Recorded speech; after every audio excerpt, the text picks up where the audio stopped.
हाँ जी, good evening all of you. मैं हूं रोहित सेन और आप सभी का फिर से स्वागत है एक बार इंग्लिश स्पेशल के इस सेशन के अंदर। और जैसा कि आप जानते हैं कि हमने एक सेशन स्टार्ट किया है इंग्लिश क्लासेस का, जिसके अंदर बैंकिंग के अंदर आने वाले जितने भी इंपॉर्टेंट क्वेश्चंस हैं उनको मैं आपके साथ मिलकर डिस्कस करूंगा। उनके कॉन्सेप्ट आपको बताऊंगा कि किस तरीके से इन क्वेश्चंस को आपने सोल्व करना है, और पूरी उम्मीद करता हूं कि आप इस चीज को अच्छे से सीख पाएंगे और आने वाले जितने भी हमारे बैंकिंग एग्जाम है, चाहे वो आईबीपीएस क्लर्क हो, चाहे वो एसबीआई पीओ हो, चाहे वो आईबीपीएस पीओ हो, सभी एग्जाम्स के अंदर आने वाले इंग्लिश सेक्शन को आप अच्छे से क्लियर कर पाएंगे। तो जैसा कि आप जानते हैं कि क्लास का जो हमारा टाइमिंग है वो रात को 8:15 बजे का होता है और ये क्लास मंडे टू फ्राइडे आपको मिलती है। सैटरडे संडे क्लास की छुट्टी होती है, ठीक है। इसके अलावा अरोड़ा क्लासेस के अंदर अगर आप ऑफलाइन कोचिंग करना चाहते हैं तो ऑफलाइन बैचेस भी हमारे चल रहे हैं। अगर आप किसी भी तरीके की कोचिंग करना चाहते हैं, पंजाब स्टेट की, एसएससी की या फिर बैंक एग्जाम की, तो आप ऑफलाइन क्लासेस भी हमारे पास लगा सकते हैं, ठीक है। तो एक बार सभी का मैं फिर से स्वागत करता हूं और आज की जो ये लाइव सेशन क्लास है हमारी, इसे मैं स्टार्ट करता हूं आपके साथ मिलकर। तो आपके सामने स्क्रीन पर क्वेश्चन दिखेगा आपको एक, और उस क्वेश्चन के लिए टाइमर होगा 30 सेकंड का। 30 सेकंड में आप सभी ने मुझे कमेंट करके आंसर देने हैं फटाफट से कि इस क्वेश्चन का राइट आंसर क्या होगा। उसके बाद मैं आपके साथ मिलकर उस क्वेश्चन को सॉल्व भी करूंगा, ठीक है। तो आइए ज्यादा बातचीत नहीं करते हैं और आज की इस सेशन को स्टार्ट करते हैं। और सेशन को स्टार्ट करने से पहले आप सभी से एक रिक्वेस्ट है कि जो बच्चे भी, जो स्टूडेंट जो इस वीडियो को देख रहे हैं, इस वीडियो को लाइक कर दें, शेयर कर दें, और अगर आप चैनल पर नए हैं तो चैनल को सब्सक्राइब भी जरूर कर दें, ठीक है। आपका लाइक और आपका शेयर और आपका सब्सक्राइब हमें मोटिवेशन देता है ताकि ऐसी ही और वीडियोस आपके लिए मैं बना सकूं डेली, और अच्छे से अच्छा मटेरियल, अच्छे से अच्छा कंटेंट मैं आपको प्रोवाइड करवा सकूं। तो उम्मीद करता हूं कि आप सभी लाइक और शेयर जरूर कर देंगे इस वीडियो को। आइए तो स्टार्ट करते हैं आज की इस क्लास को। और सबसे पहला क्वेश्चन जो है वो आपके सामने ये क्वेश्चन स्क्रीन पर दिखाई दे रहा है, और इस क्वेश्चन को करने के लिए मैं आपको एक टाइमर जो है यहाँ पे 30 सेकंड का लगा देता हूं, और टाइम स्टार्ट हो चुका है आपका। इस क्वेश्चन के अंदर आपको करना क्या है, एक बार मैं टाइमर को रोक देता हूं, सुन लीजिए पहले। इस क्वेश्चन के अंदर करना क्या है मैं आपको बता दूं कि आपके सामने यहाँ पे सेगमेंट्स के अंदर इस सेंटेंस को डिवाइड किया गया है। फर्स्ट, सेकंड, थर्ड और फोर्थ, 4 पार्ट्स इस सेंटेंस के बनाए गए हैं, ठीक है जी। आपको ये बताना है कि इनमें से कौन से ऐसे पार्ट हैं जिनके अंदर एरर है, ठीक है जी। क्या बताना है? ऐसे पार्ट बताने हैं जिनके अंदर एरर है, ठीक है। हो सकता है कि जैसे पहला सेंटेंस लिखा है, पहला पार्ट लिखा है, ये एरर फ्री हो, लेकिन हमें वो पार्ट बताना है जो एरर वाला पार्ट है, ठीक है जी। जो एरर वाला पार्ट है वो आपको बताना है कि इसमें कौन सा होगा, ठीक है। तो इस क्वेश्चन का आंसर फटाफट से आप मुझे बताएंगे। आपका टाइमर जो है वो स्टार्ट हो चुका है। आप लीजिए, टाइमर स्टार्ट है आपका। फटाफट से इस क्वेश्चन का आंसर बताइए जल्दी से कि क्या होगा। दिमाग लगाना है सभी ने, और सभी ने कमेंट भी करना है। जल्दी से इस क्वेश्चन का आंसर बता दें मुझे कि what is the right answer for this question.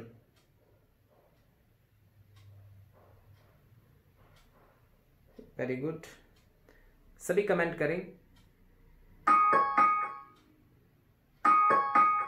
तो जैसा कि आप आवाज सुन पा रहे हैं कि टाइम जो है वो खत्म हो चुका है टाइम खत्म हो चुका है आपका। और अब आपको ये बताना था कि इस सेंटेंस के अंदर कौन से ऐसे पार्ट हैं जो सही हैं और कौन से ऐसे पार्ट हैं जो गलत हैं, ठीक है जी। तो आइए डिस्कस कर लेते हैं कि कौन से पार्ट सही हैं और कौन से पार्ट गलत हैं। तो देखिए क्वेश्चन में लिखा क्या है, सबसे पहले मैं आपको पढ़ के बता देता हूं। क्वेश्चन में लिखा है the supreme court of India disapproved, ठीक है जी। ये the supreme court of India जो है ये आपका सब्जेक्ट हुआ, और डिसअप्रूव आपकी क्या चीज हुई, वर्ब हुई, ठीक है जी। जो सुप्रीम कोर्ट इंडिया था उसने क्या कर दिया, डिसअप्रूव कर दिया, ठीक है। अब एक बात यहां पे देखनी है कि क्या इस फर्स्ट पार्ट के अंदर किसी तरीके की एरर है, तो बिल्कुल है, ठीक है। और वो एरर ये है कि डिसअप्रूव जो हमारी वर्ब होती है, इस वर्ब के साथ हम एक फिक्स प्रेपोजिशन का यूज करते हैं, ऑफ, ठीक है जी। तो यहां पे डिसअप्रूव के साथ आपको यूज करना था ऑफ का, इसलिए आपका फर्स्ट सेंटेंस जो है वो गलत है, ओके। अब आ जाइए सेकंड सेंटेंस पे। तो फर्स्ट सेंटेंस में एरर क्या है, फर्स्ट सेंटेंस में एरर ये है कि डिसअप्रूव के साथ हमें प्रेपोजिशन लगानी थी फिक्स, कौन सी, ऑफ, ठीक है जी। उसके बाद आ जाइए नेक्स्ट सेंटेंस पे लिखा है the practice of constituting commissions of inquiry. The practice आपकी नाउन है, ऑफ कॉन्स्टिट्यूइंग कमीशंस, ठीक है, कमीशन आपका नाउन हुआ, नाउन से पहले कॉन्स्टिट्यूइंग जो है वो आपका क्या हुआ, एडजेक्टिव हुआ, ऑफ के बाद में इंक्वायरी भी आपका नाउन हुआ। तो इस सेंटेंस के अंदर कोई भी गलती नहीं है, सेकंड पार्ट हमारा सही वाला पार्ट हुआ।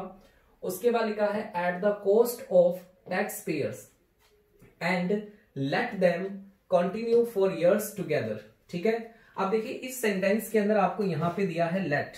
अब लेट का अकेले का अगर मीनिंग मैं आपको बताऊं तो लेट का मतलब होता है चलो, लेकिन अगर इस सेंटेंस को हम पढ़ें तो इसमें लिखा है at the cost of tax payer and letting them, हाँ जी, लेट नहीं क्या आएगा यहाँ पे, and letting them continue for years together. Letting them मतलब उन्हें छोड़ दिया गया, कंटिन्यू फॉर इयर्स टुगेदर, ठीक है। तो यहाँ पे लेट नहीं क्या चीज आनी चाहिए थी, लेटिंग वर्ड यहाँ पे यूज होना चाहिए था, ठीक है।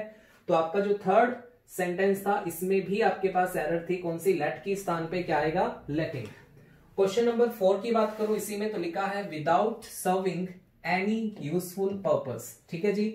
विदाउट के बाद में आईएनजी फॉर्म का यूज है, जिसको जेरेंट नाउन आप कह सकते हैं, बिल्कुल सही है। एनी अपने बाद जो भी नाउन लेता है वो एक सिंगुलर नाउन होती है, ठीक है। और ये नाउन से पहले जो लिखा है यूजफुल, ये हुआ हमारा एडजेक्टिव, ठीक है।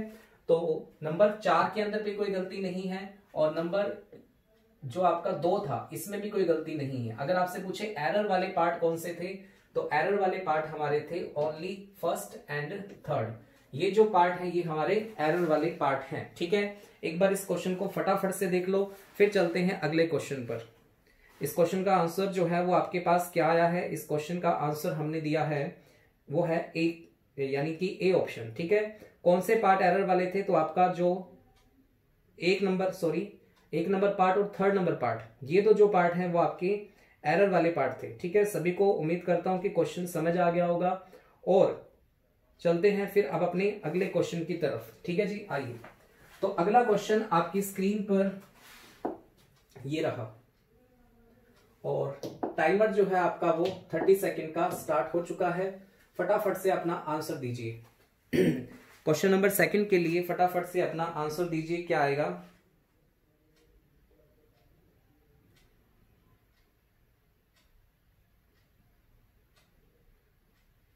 फटाफट से आंसर करें सभी, 10 सेकेंड का टाइम अभी भी आपके पास पड़ा है।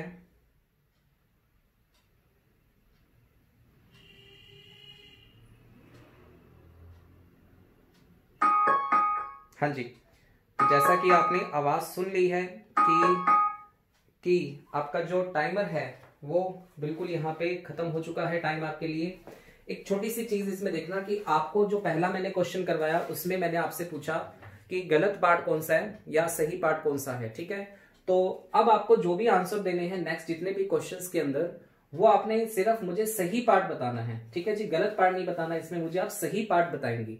लेकिन देखो एक बात ध्यान रखना कि चाहे आपसे सही पार्ट पूछा जाए चाहे आपसे गलत पार्ट पूछा जाए, एरर निकालने का जो बेसिक फॉर्मूला है, जो बेसिक तरीका जैसे आप सिंगल क्वेश्चन में करते थे, काम आपको सारा वही का वही करना है, ठीक है। लेकिन ध्यान रखना जो आंसर आप मार्क करोगे, आंसर आपने आगे जितने भी क्वेश्चन आएंगे इसके बाद सभी में उसका आंसर मार्क करना है जो आपका सही पार्ट होगा, ठीक है। एरर वाले पार्ट का नहीं, सही पार्ट का आंसर मार्क करोगे, ठीक है। आ जाइए, क्वेश्चन 2 का पहला जो पार्ट है इसमें लिखा है बिटवीन।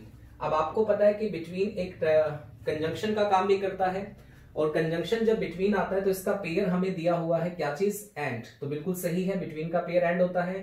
2010 2017, ठीक है। सेवरल कंट्रीज, आपको पता है सेवरल के बाद मैनी के बाद जो है वो हम प्लूरल नाउन का यूज करते हैं, तो सेवरल कंट्रीज लिखना अपने आप में बिल्कुल सही है। तो फर्स्ट पार्ट जो है इसमें मुझे किसी तरीके की गलती नहीं लग रही, ठीक है जी, फर्स्ट पार्ट में किसी तरीके की गलती नहीं लग रही।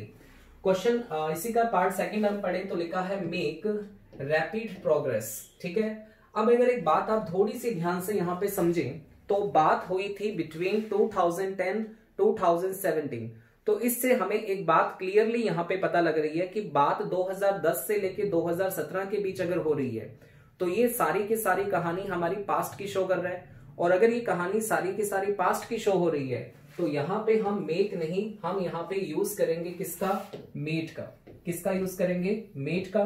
तो जो आपका सेकंड पार्ट है ये एरर वाला पार्ट है, एररनेस पार्ट है ये, और इसमें मेक की जगह पे हम यूज करेंगे मेट का। पहली गलती यहाँ पे मिली हमें कि सेकंड पार्ट आपका जो है वो गलत है, हमें कौन सा पार्ट बताना है, सही वाले। ठीक है, आ जाइए नेक्स्ट पे। लिखा है इन रिड्यूसिंग, बिल्कुल सही है। इन प्रेपोजिशन के बाद रिड्यूसिंग लिखा हुआ अपने आप में जेरेंड नाउन हुआ। HIV इंसिडेंस एंड, तो इसमें भी कोई गलती नहीं है, incidence and getting anti retroviral therapy of patients. ठीक है, अब देखो थर्ड के अंदर कोई गलती नहीं है, तो एक तो पार्ट आपका कौन सा, फर्स्ट बिल्कुल सही है, दूसरा आपका कौन सा पार्ट, थर्ड बिल्कुल सही है। अगर मैं ऑप्शन के अकॉर्डिंग चलूं अगर मैं ऑप्शन के अकॉर्डिंग चलूं तो एक तो फर्स्ट और एक थर्ड, तो ये दो ऑप्शन जो है ये मेरा आंसर हो सकते हैं। अब एक चीज मुझे ये देखनी है कि फोर्थ नंबर जो पार्ट है ये गलत है या सही है। अगर फोर्थ नहीं होता, फर्स्ट और थर्ड वाला होता तो मैं ऑप्शन टिक कर देता, लेकिन अभी फोर्थ भी है तो फोर्थ को भी चेक करना पड़ेगा। तो लिखा है getting anti retroviral therapy of patients, therapy of patients नहीं, थेरेपी टू पेशेंट्स। ठीक है, पेशेंट्स को थेरेपी दी जाएगी, थेरेपी ऑफ पेशेंट्स से तो बात का मतलब ही अलग निकल जाता है। ठीक है, थेरेपी किसको दी जानी है, टू पेशेंट्स को दी जानी है। ठीक है, तो थेरेपी के साथ ये जो ऑफ लगा है, ये ऑफ नहीं, यहां पे आना चाहिए था टू।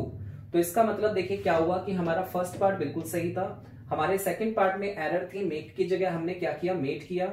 हमारा थर्ड पार्ट बिल्कुल सही था, तो सिर्फ दो ही पार्ट हमारे सही हैं, फर्स्ट एंड थर्ड। इसलिए सही आंसर जो इस क्वेश्चन का हम मार्क करेंगे वो करेंगे बी फॉर बॉल।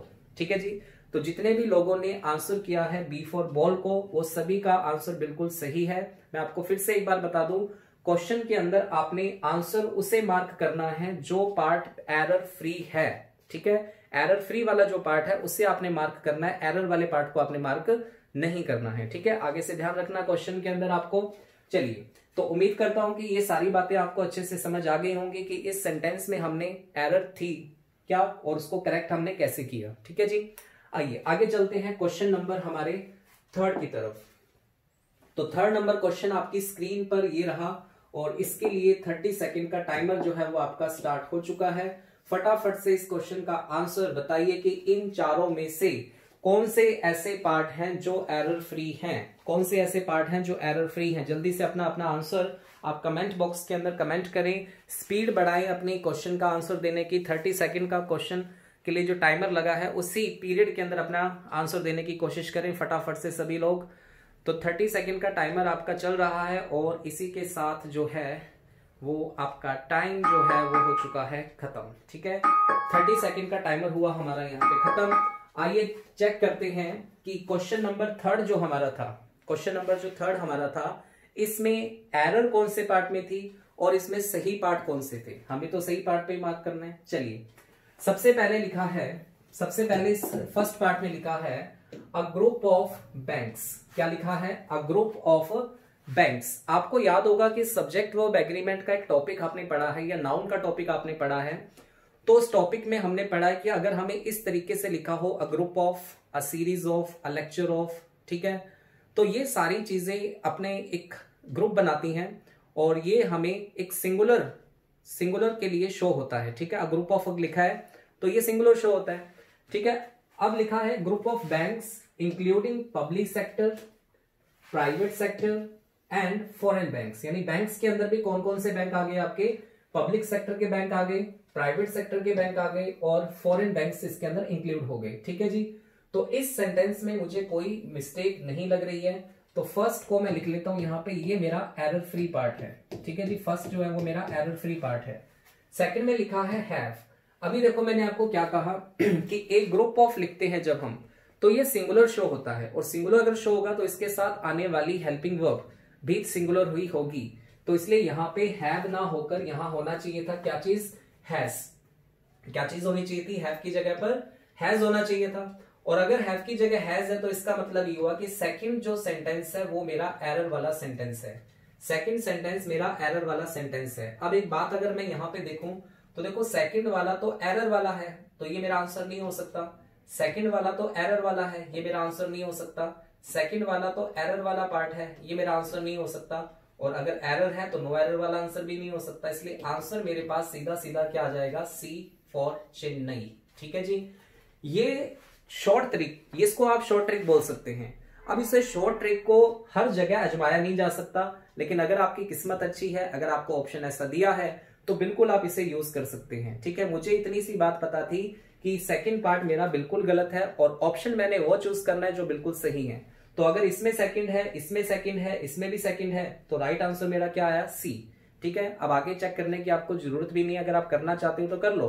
बाकी आंसर में के साथ क्लियर हो रहा है कि आपका फर्स्ट, थर्ड और फोर्थ जो पार्ट है इनमें किसी भी तरीके की कोई मिस्टेक नहीं है। ठीक है जी, तो आंसर क्वेश्चन नंबर थर्ड का जो होगा वो आएगा सी फॉर चेन्नई। ठीक है, उम्मीद करता हूं कि बहुत सारे लोगों ने सही आंसर दिया है और आपने इस बात को समझा होगा। ठीक है, शॉर्ट ट्रिक क्या होती है? शॉर्ट ट्रिक ये होती है, ठीक है, क्वेश्चन जल्दी करना चाहते हो तो आप इस तरीके से कर सकते हो, बाकी आपकी मर्जी, आप सारे सेंटेंस को पढ़ना चाहते हो तो पढ़ो, कोई दिक्कत नहीं है। ओके, चले फिर आगे, चलिए जय शंकर की। और आगे चलते हैं क्वेश्चन नंबर 4 की तरफ, आ जाइए। और इस क्वेश्चन नंबर 4 के लिए आपका 30 सेकेंड का टाइमर जो है वो स्टार्ट हो चुका है, ये लीजिए। फटाफट से इस क्वेश्चन नंबर 4 का मुझे आंसर बता दें कि इसमें कौन से ऐसे पार्ट हैं जो बिल्कुल सही हैं और कौन से ऐसे पार्ट हैं वो आप देख लीजिए एरर वाले। और जो एरर वाले पार्ट हैं उससे हमें कुछ नहीं करना, हमें सिर्फ सही पार्ट वाले आंसर को यहाँ पे टिक करना है। ठीक है जी, फटाफट से क्वेश्चन को चेक कीजिए जल्दी से क्या आंसर होगा और अपने कमेंट बॉक्स में जाकर कमेंट जरूर करें, सभी कमेंट करें फटाफट से इस क्वेश्चन का आंसर क्या होगा। और जैसा कि आप आवाज सुन पा रहे हैं कि टाइमर जो है वो हमारा स्टॉप हो चुका है, यानी कि इस क्वेश्चन को करने के लिए जो टाइम लिमिट थी आपकी 30 सेकंड की वो हो चुकी है खत्म। काफी सारे लोगों ने आंसर भी कर दिया है, तो आइए देखते हैं क्वेश्चन नंबर 4 के अंदर क्या एरर थी और कौन से ऐसे पार्ट थे जो आपके बिल्कुल सही थे। तो देखो, सबसे पहले लिखा है वी कंटिन्यू। तो जैसा कि आप जानते हैं कि वी हमारा एक प्लूरल प्रोनाउन है जो सब्जेक्ट का काम कर रहा है और कंटिन्यू इसके साथ आने वाली वर्ब यानी मेन वर्ब है। अगर वी प्लूरल है तो कंटिन्यू भी प्लूरल है, बिल्कुल सही है। फिर लिखा है to be hidebound with tradition. Hidebound का मतलब है ऐसी चीजें जिन्हें आप छोड़ना नहीं चाहते, जिन्हें आप कभी चाहकर भी नहीं छोड़ सकते हो। ठीक है, आप उनके साथ बाउंड हो चुके हो, उनके साथ आप बंध चुके हो, इसको कहते हैं हाइड बाउंड। ठीक है, we continue to be hidebound, किससे बंधे हो आप? अपने ट्रेडिशन के साथ, विद ट्रेडिशन। तो इस सेंटेंस के अंदर कोई गलती नहीं लग रही है। एंड वेस्ट प्रीसियस टाइम, और हम क्या कर रहे हैं? वेस्ट कर रहे हैं। देखो, एक तो हम कंटिन्यू कर रहे हैं, दूसरा हम वेस्ट कर रहे हैं, दोनों वर्ब बिल्कुल सही है, कोई दिक्कत नहीं है। ठीक है, क्या वेस्ट कर रहे हैं? Precious time. टाइम अपने आप में नाउन है और प्रीशियस लिखा हुआ अपने आप में एडजेक्टिव हुआ। और क्या वेस्ट कर रहे हैं? And money. तो इस पार्ट में भी किसी तरीके की कोई मिस्टेक नहीं है। आगे चलते हैं, किसमें वेस्ट कर रहे हैं अपना टाइम और मनी? इन रिचुअल्स। रिचुअल्स मतलब रीति रिवाज होते हैं। ठीक है, विच। अब विच यहाँ पे देखेंगे तो आप एक रिलेटिव प्रोनाउन है और इस रिलेटिव प्रोनाउन के बाद ये जो वर्ब आ रही है ये अपने एंटीसीडेंट के अकॉर्डिंग आती है, यानी रिचुअल्स अगर आपका प्लूरल फॉर्म में लिखा है तो उसके लिए आपकी जो वर्ब है ये भी आपने प्लूरल फॉर्म में लिखी। और आपको पता है जो ये मे है ये एक मोडाल है और मोडाल के साथ हम कभी भी हैज और हैड का यूज नहीं करते हैं। मोडाल के साथ हम ऑलवेज हैव का ही यूज करते हैं। ठीक है, have been relevant in earlier times. ऐसे रिचुअल्स में हम अपना पैसा या टाइम वेस्ट कर रहे हैं जो रिलेवेंट्स थी पहले के टाइम के अंदर, अर्लियर टाइम के अंदर। ठीक है, तो इस सेंटेंस में भी कोई गलती नहीं है। ठीक है, अभी तक कोई भी मिस्टेक नहीं है। बट लेकिन which have no relevance to modern living, लेकिन जिसका अब कोई मॉडर्न लिविंग के अंदर रेलेवेंस इसका नहीं है।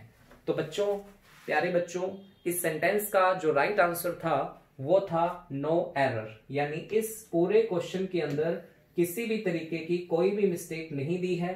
तो इसका राइट आंसर जो आएगा वो क्या आएगा? नो एरर, यानी इस पूरे सेंटेंस में कोई गलती है ही नहीं है।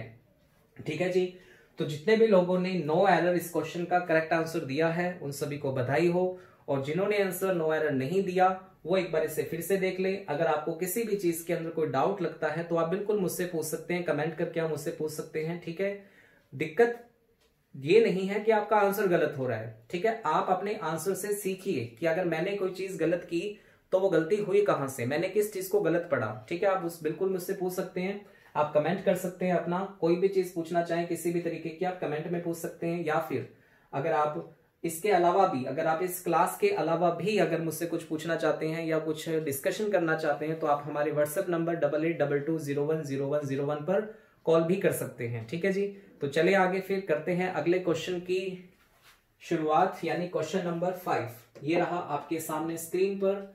और इस क्वेश्चन के लिए जो आपका टाइमर है 30 सेकंड का वो हो चुका है स्टार्ट। फटाफट से अपना आंसर मार्क करें जल्दी से। हाँ जी, क्वेश्चन नंबर 5 का आंसर क्या आएगा? कौन से ऐसे पार्ट हैं क्वेश्चन नंबर 5 के अंदर जो बिल्कुल सही हैं? जल्दी से अपना आंसर दीजिए क्वेश्चन नंबर 5 के लिए।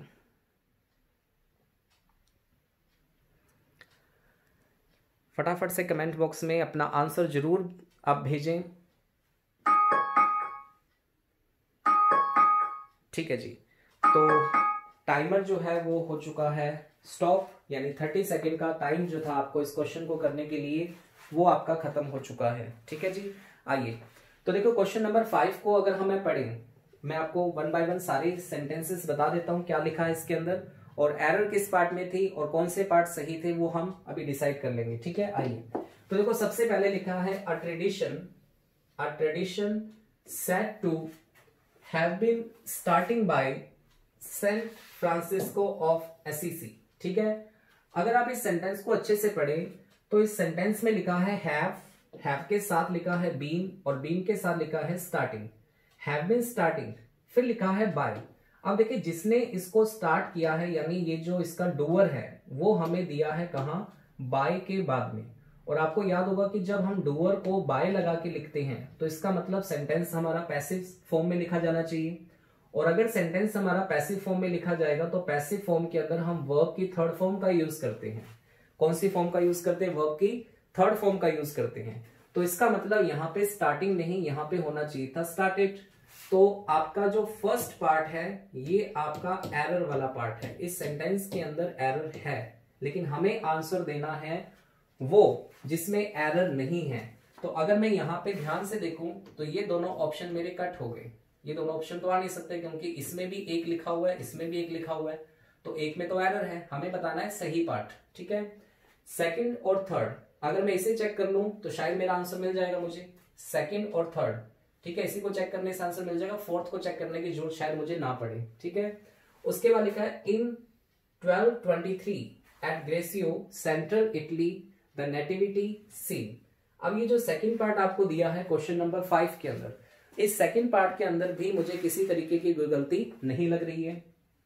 उसके बाद लिखा है emphasis the spiritual aspects of Christ's birth and advocates. ठीक है जी, अब देखो एम्फेसिस, अब बात करूं अगर मैं इसकी तो emphasis the spiritual aspects of Christ birth and advocates, तो इसके अंदर भी कोई गलती नहीं है। तो आपका जो ये सेकंड सेंटेंस और आपका ये थर्ड सेंटेंस ये दोनों बिल्कुल सही हैं। और अगर दोनों सही हैं तो ऑप्शन में आप देख सकते हैं कि सी ऑप्शन एक ऐसा ऑप्शन है जिसमें सेकंड और थर्ड है, और फोर्थ का तो कहीं जिक्र ही नहीं है। तो फोर्थ को चेक करने का अगर आप चेक करना चाहते हो तो कर लें, लेकिन इसको चेक करे बिना भी आप आंसर अपना सी मार्क कर सकते हैं। ठीक है, ओनली सेकंड और थर्ड पार्ट इसके सही हैं।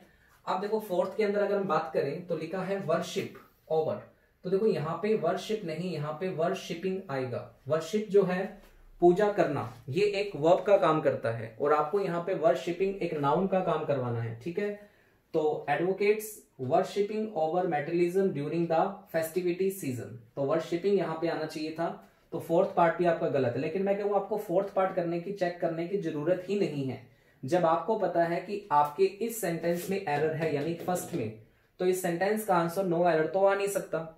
अब अगर नो एरर नहीं आ सकता तो बच्चा आपका सेकंड और थर्ड, जब सेकंड और थर्ड में एरर ही नहीं है तो आपको आंसर मार्क करना पड़ेगा क्या चीज? सी। ठीक है जी, इसके अंदर फोर्थ का कोई जिक्र नहीं था, तो फोर्थ को चेक करना या ना करना आपका टाइम वेस्ट है। आप करना चाहो तो कर लो, नहीं करना चाहो तो मत करो। ठीक है, पेपर में ये छोटी छोटी चीजें ही आपका टाइम बचाती हैं।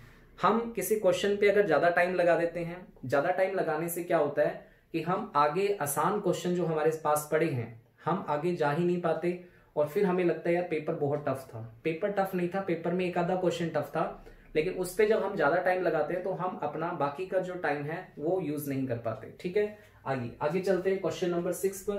और क्वेश्चन नंबर 6 आपकी स्क्रीन पर ये रहा आपके सामने, और इस क्वेश्चन के लिए जो टाइमर है 30 सेकंड का वो आपका हो चुका है स्टार्ट। ये लीजिए क्वेश्चन नंबर 6 का आंसर फटाफट से सभी अपने कमेंट बॉक्स में कमेंट करें जल्दी से, क्या होना चाहिए। What is the right answer for question number 6? Which part contains the error and which part has no error? कौन से ऐसे पार्ट हैं इस सेंटेंस के अंदर जिनमें एरर नहीं है? फटाफट से अपना आंसर मार्क करें सभी लोग जल्दी से। कौन से ऐसे पार्ट हैं जिनमें एरर नहीं है?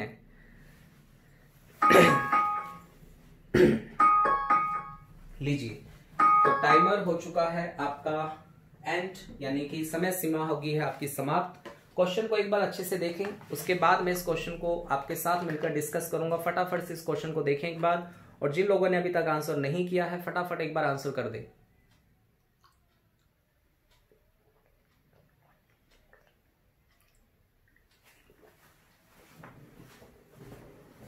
इतना मैं पानी पी लेता हूं, फटाफट से एक बार आंसर कर दें जिन लोगों ने अभी तक आंसर नहीं किया फटाफट से।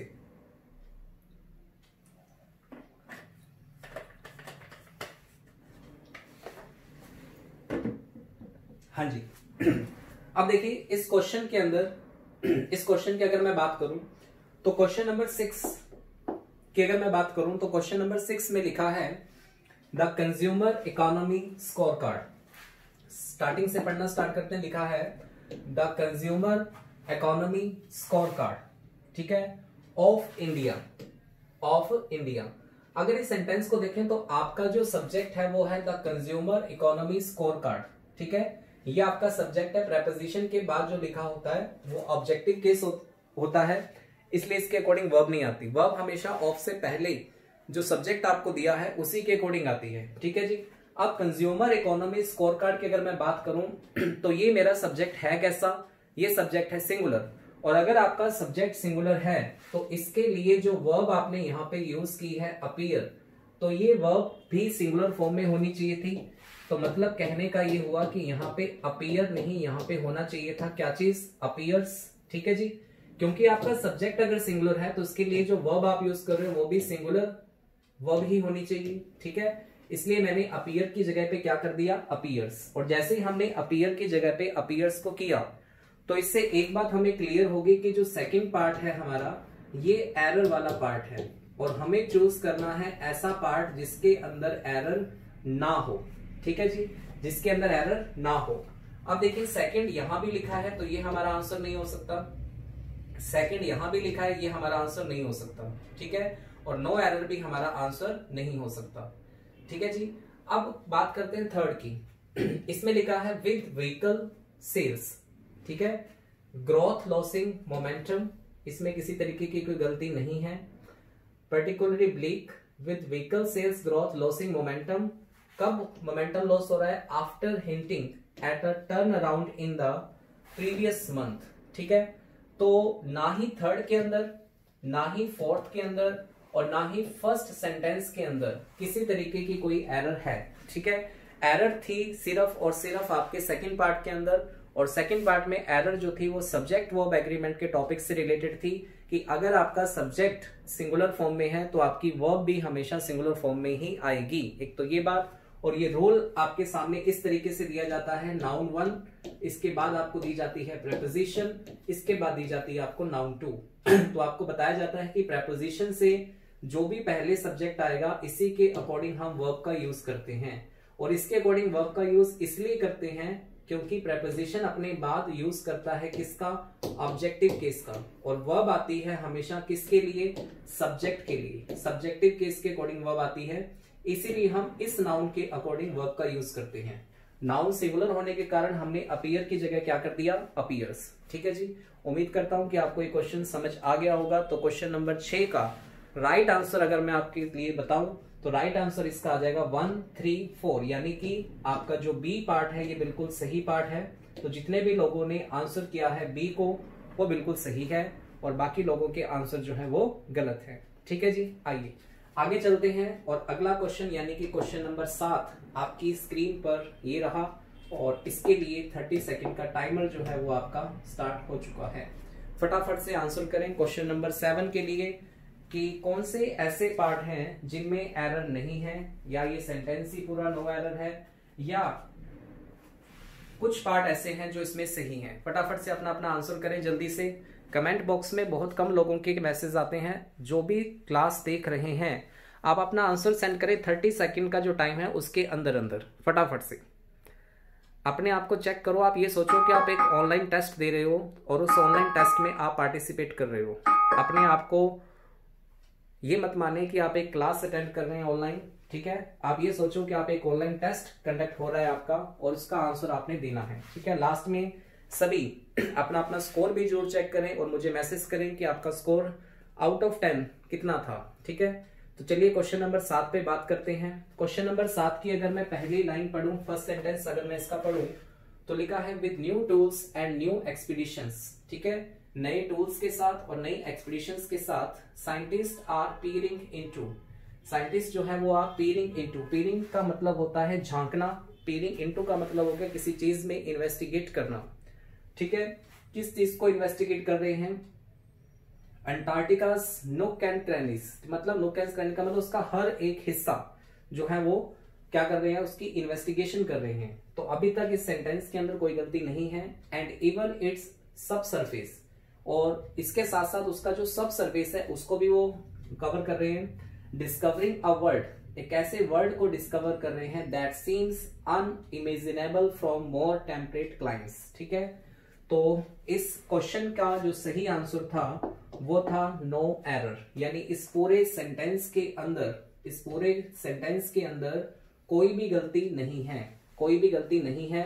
इज़एमआर के साथ जो है वो हम दो तरीके की वर्ब का यूज करते हैं, या तो आईएनजी वर्ब का, या हम करते हैं वर्ब की थर्ड फॉर्म का। जब हम इज़एमआर के साथ थर्ड फॉर्म का यूज करते हैं तो इसका मतलब होता है पैसिव सेंटेंस। लेकिन साइंटिस्ट वो काम कर रहे हैं, डूअर हमें दिया हुआ है, और अगर डूअर हमें दिया है तो इसका मतलब ये सेंटेंस पैसिव तो हो नहीं सकता, और पैसिव अगर नहीं हो सकता तो फिर आईएनजी फॉर्म का यूज बिल्कुल सही हुआ, ठीक है। उसके बाद और इसके अंदर देखें तो इट्स यहां पे लिखा है, ये इट्स किसके लिए आ रहा है? ये इट्स आ रहा है अंटार्कटिका के लिए। तो अंटार्कटिका एक प्लेस का नाम है, इसके लिए इट्स बिल्कुल अपने आप में सही हुआ। इट्स के बाद लिखा सब सरफेस, अपने आप में एक नाउन हुआ, ये भी बिल्कुल सही है। डिस्कवरिंग अ वर्ल्ड, अब देखिए वर्ल्ड इसके साथ यहाँ पे एक रिलेटिव प्रोनाउन आपको दिया है दैट, और दैट के बाद एक वर्ब आ रही है सीम्स। अब वर्ल्ड आपका सिंगुलर है इसलिए सीम्स वर्ब भी हमारी कैसी आई? सिंगुलर आई। सीम्स कैसा? उसके बाद लिखा है अनइमेजिनेबल। आपको पता है कि कुछ ऐसी वर्ब्स होती हैं जैसे कि फील, जैसे कि टेस्ट,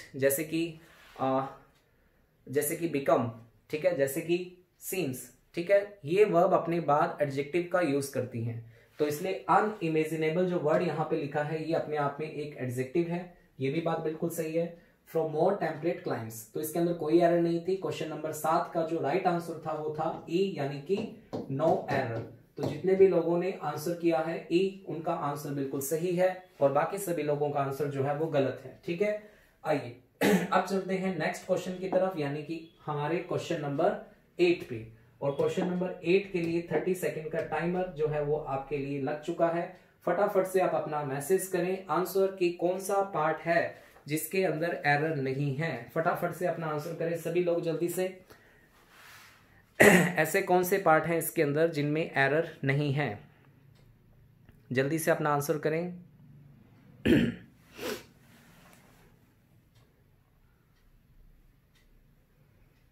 हाँ जी, सभी लोग आंसर करें फटाफट से क्वेश्चन नंबर 8 के लिए कि कौन से ऐसे पार्ट हैं 8 नंबर सेंटेंस में जिनमें एरर नहीं है।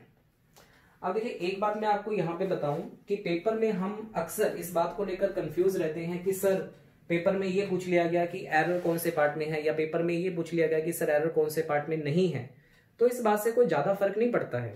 आपका जो काम था वो पहले की तरह ही एरर फाइंड आउट करना ही है। मैं आपको कह दूं कि बताओ इसमें से कौन से ऐसे पार्ट है जिनमें एरर है, तो आप क्या करोगे? एरर फाइंड आउट करोगे। मैं को ऐसे कौन से पार्ट है जिनमें एरर नहीं है, तब भी तो आप एरर ही फाइंड आउट करोगे। आपने आपका काम करना है एरर फाइंड आउट करना, ठीक है। चाहे वो आपसे सही पूछे, चाहे वो आपसे गलत पूछे। मेन जो पर्पस है हमारा, जो मेन टारगेट है हमारा, हमें ग्रामर की नॉलेज होनी चाहिए कि कौन सी चीज कब गलत और कब सही होती है। अगर ये चीज आपके अंदर है तो आप किसी भी टाइप का क्वेश्चन आ जाए पेपर में, आप उसे आसानी से कर सकते हो। नो प्रॉब्लम, ठीक है। अब कुछ ट्रिक्स मैंने आपको बताई कि अगर आपको एरर मिल जाती है किसी पार्ट के अंदर तो आप उसे यहां देखें कि वो पार्ट अगर एरर वाला है तो वो हमारा आंसर नहीं हो सकता। ये छोटी छोटी ट्रिक्स हैं जो आपका टाइम बचाती हैं। आइए देखें क्वेश्चन नंबर 8 के लिए जो पहला सेंटेंस हमें लिखा है वो लिखा है there is no definitive medical advice, ठीक है। अगर मैं बात करूं क्वेश्चन नंबर 8 की तो इसका जो पहला सेंटेंस है मुझे इसमें कोई भी गलती नजर नहीं आ रही है।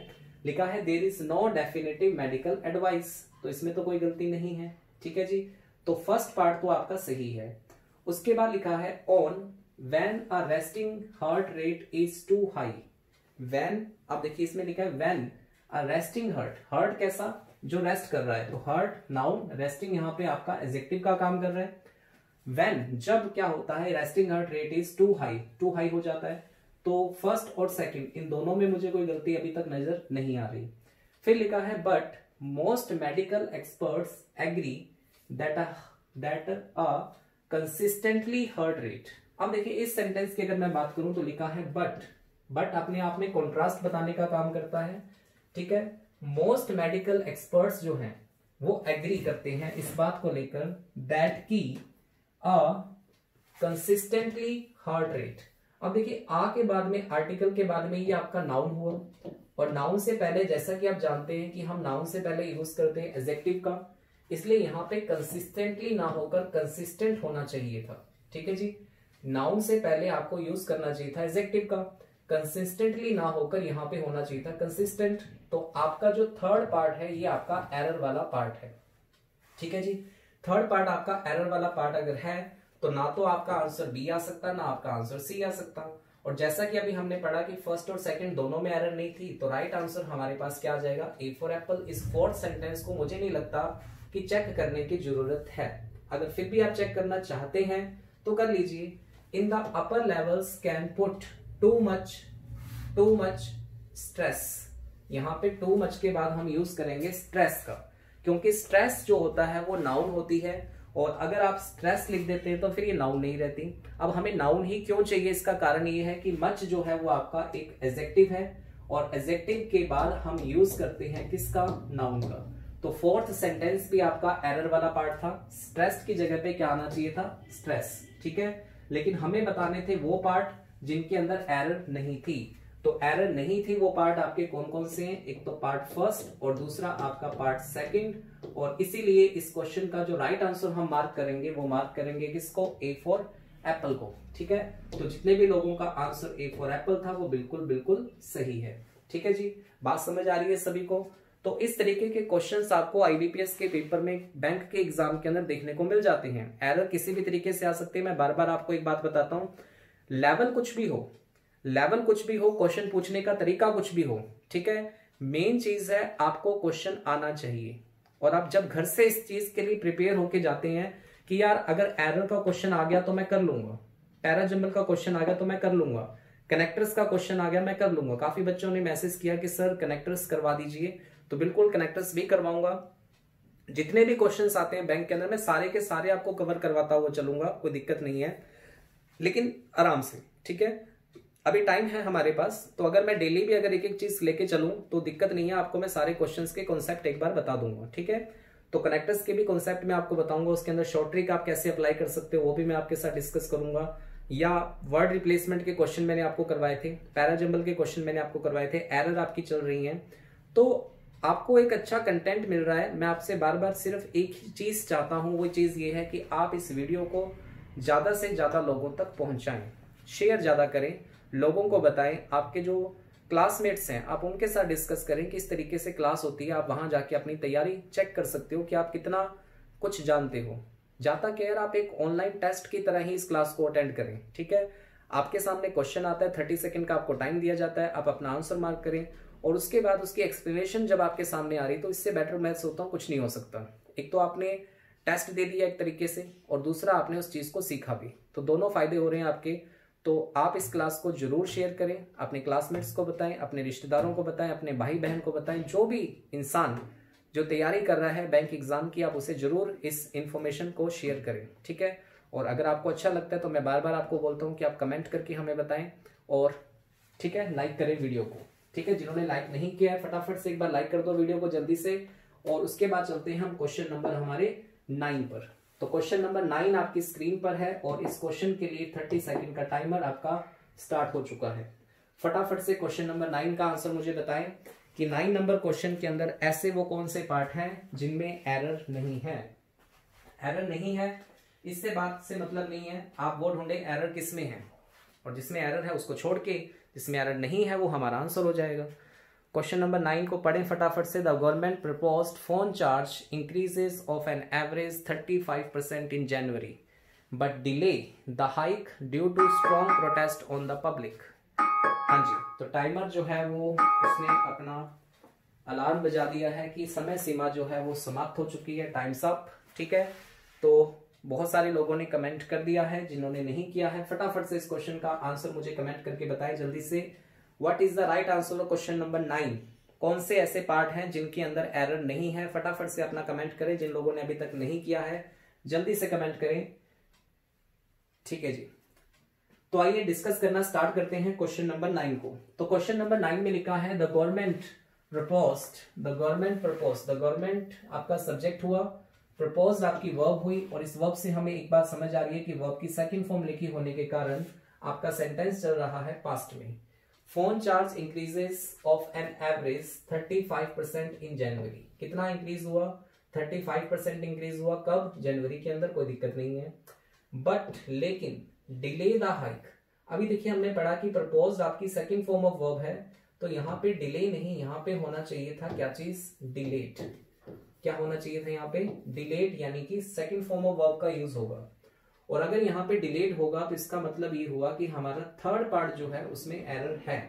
ठीक है, फिर लिखा है due to strong protest on the public.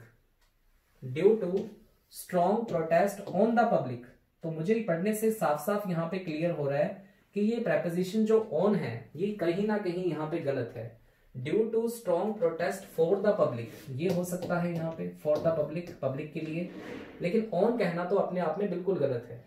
तो इसका मतलब ये हुआ कि थर्ड और फोर्थ दोनों ही पार्ट हमारे गलत हैं और सही पार्ट जो है वो हमारे कौन से हैं?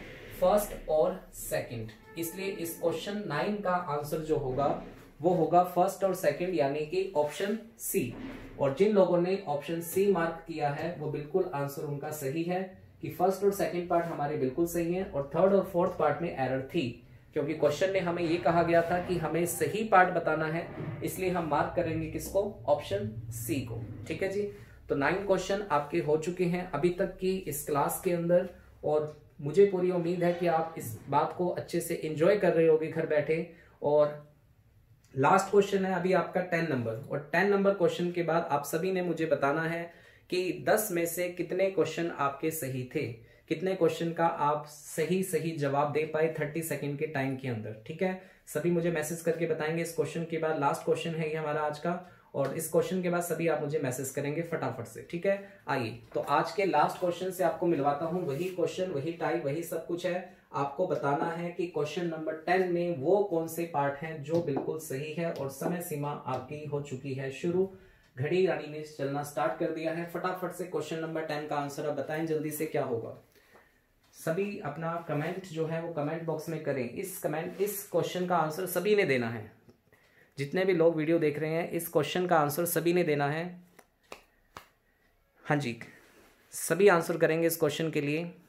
मैं इस क्वेश्चन के लिए आपको 1 मिनट एक्स्ट्रा दूंगा। सभी इस क्वेश्चन का आंसर बताएं। 10 नंबर क्वेश्चन के अंदर ऐसे कौन से पार्ट हैं जो बिल्कुल सही हैं। कोई बात नहीं, समय समाप्त हो चुका है, आप अपना आंसर करते रहें फटाफट से। सभी अपना आंसर सेंड करें जल्दी से। What is the right answer for the question number 10? क्या आंसर आएगा क्वेश्चन नंबर 10 का? कौन से ऐसे पार्ट है जो बिल्कुल सही हैं?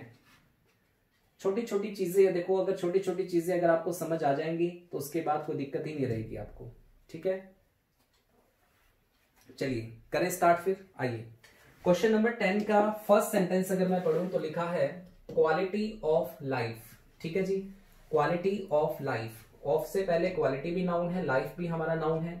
इन दीज वर्ड, अगर मैं इस चीज को ध्यान से देखूं तो देखो दीज जो होता है ये एक एट्रीब्यूटिव एडजेक्टिव का काम करता है, और दीज के बाद आपने पढ़ा होगा कि जैसे हम लिखते हैं दिस, ठीक है, दिस जो अपने बाद नाउन लेता है वो हमेशा सिंगुलर फॉर्म में आती है।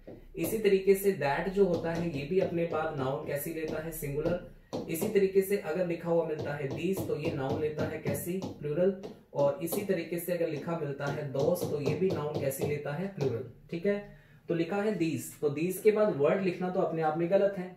अब वर्ड का वर्ड्स तो हो नहीं सकता, वर्ड का वर्ड्स तो हो नहीं सकता, इसलिए हमें इस दीज को ही चेंज करना पड़ेगा। और दीज को चेंज करेंगे तो इसकी जगह पे क्या आ जाएगा, दिस। ठीक है जी, this world, quality of life in this world, quality of life in this world. तो आपका जो फर्स्ट सेंटेंस है ये वो सेंटेंस है जिसमें एरर है। ठीक है, हमें चूज करना है वो सेंटेंस जो एरर फ्री हो। फिर लिखा है should not have to be sacrificed. Should आपका मोडाल, मोडाल के साथ अभी मैंने बताया हैज और हैड नहीं लगता, सिर्फ हैव लगता है। हैव टू बी सेक्रीफाइस्ड, तो इसमें मुझे कोई गलती नजर नहीं आ रही है। ठीक है, सेकंड सेंटेंस के अंदर तो कोई गलती नजर नहीं आ रही है। फिर लिखा है for the sake of, for the sake of some hypothetical compensate. अब देखिए सम लिखा है यहाँ पे, तो सम भी एक एडजेक्टिव का काम करता है और इसके बाद में आती है नाउन, तो कंपनसेट नहीं, यहाँ पे होना चाहिए था कंपनसेशन। हाँ जी, क्या होना चाहिए था यहाँ पे, कंपनसेशन, ये होनी चाहिए थी नाउन। और इस नाउन से पहले ये जो लिखा है हाइपोथेटिकल, ये आपका हो गया एडजेक्टिव। ठीक है जी, सम के बाद ये होगी नाउन, नाउन से पहले एडजेक्टिव, तो सम के बाद नाउन होने के कारण हमें कंपनसेट नहीं कंपनसेशन लिखना चाहिए था। तो थर्ड पार्ट भी आपके एरर में आ गया। ठीक है, फिर लिखा है in the world to comes नहीं कम, टू के बाद वर्ब की फर्स्ट फॉर्म अगर आती है तो वो विदाउट SEIS यूज होती है, तो कम्स नहीं क्या आएगा, कम। तो फोर्थ में भी एरर होगी, थर्ड में भी एरर होगी, सेकंड में एरर नहीं थी, फर्स्ट में भी एरर थी। तो सेकंड पार्ट अकेला ऐसा पार्ट है जिसके अंदर कोई एरर नहीं है, इसलिए इस क्वेश्चन का जो राइट आंसर हम मार्क करेंगे वो हम मार्क करेंगे क्या चीज, A फॉर एप्पल। ठीक है जी, ओनली सेकंड जो था वो इसका आंसर होगा क्वेश्चन नंबर 10 का, जो बिल्कुल सही पार्ट है इस क्वेश्चन का। ठीक है, तो ये थे आज के हमारे 10 क्वेश्चन जो एरर से रिलेटेड थे, और उम्मीद करता हूं कि आप सभी को इस बातें अच्छे से समझ आई होंगी। ठीक है, और छोटी छोटी बातें जो मैं बीच में बताता हूं, कॉन्सेप्ट्स बताता हूं या रूल्स बताता हूं, आप उन्हें अगर अब नहीं पता आपको या आपने कभी उन चीजों को नहीं पढ़ा है तो प्लीज आप उन्हें एक नोटबुक पे नोट कर लें, दोबारा वीडियो देखें, उनको नोट करें अच्छे से, और इन चीजों को डेली रूटीन पर चेक करने का काम भी करें। ठीक है, तो आज की सेशन आपको कैसा लगा, आपकी क्लास आपको आज कैसी लगी, ठीक है, ये हमें कमेंट बॉक्स में आप कमेंट करके बताएं। जो भी लोग नए हैं चैनल को सब्सक्राइब जरूर कर दें। अगर आप ऑफलाइन क्लासेस लेना चाहते हैं तो आप हमारे सेंटर पर आकर ऑफलाइन क्लासेस भी ले सकते हैं। और किसी भी तरीके की जानकारी अगर आपको चाहिए तो आप हमारे कॉलिंग नंबर 8822010101 पर कॉल कर सकते हैं। ठीक है, तो आज के लिए सिर्फ इतना ही, मिलते हैं नेक्स्ट वीडियो के अंदर, नेक्स्ट क्लास के अंदर कल। तो तब तक के लिए सभी को गुड नाइट, थैंक यू, शुक्रिया।